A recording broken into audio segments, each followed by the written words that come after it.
Ankleshwar national highway પર 5 kilometre સુધી traffic જામને કારણે વાહન ચાલકોને હાલાકી ભોગવવી પડી રહી છે. અંકલેશ્વર જૂના બાદ હવે નવા હાઈવે બંને પર ટ્રાફિક સમસ્યા વકરતા તંત્રની દોડધામ વધી છે. ચોમાસા પૂર્વે વિવિધ રોડની સમારકામની શરૂ થયેલ કામગીરીથી વાહન ચાલકોને 42 ડિગ્રી ગરમીમાં શેકાવાનો વારો આવ્યો છે.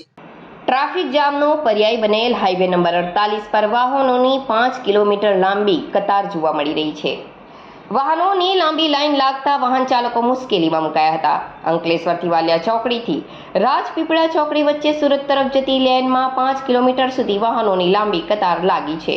ઉનાળાની ગરમીમાં વાહન ચાલકોએ કલાકો સુધી અટવાયા હતા.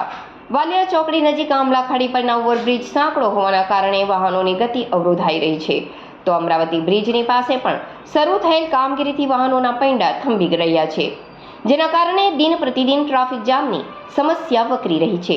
તો આ વચ્ચે જૂના નેશનલ હાઈવે નંબર 8 પર ભરૂચ અંકલેશ્વર વચ્ચે એક સાઈડના રોડની કામગીરી, તો બીજી તરફ ઉમા ભવન ફાટક પાસે રસ્તાની કામગીરી શરૂ થતાં જ સાંકડા રસ્તા વચ્ચે વાહન ચાલકો અટવાઈ રહ્યા છે અને વાહનોના પૈંડા અટકી જાય છે. બંને સ્થળે વધતી જતી ટ્રાફિક સમસ્યાને લઈ જિલ્લા ટ્રાફિક પોલીસે સ્થાનિક પોલીસ દોડતી થઈ ગઈ હતી અને ભારે ગરમી વચ્ચે પણ ટ્રાફિકનું નિયમન કરતા જોવા મળ્યા હતા.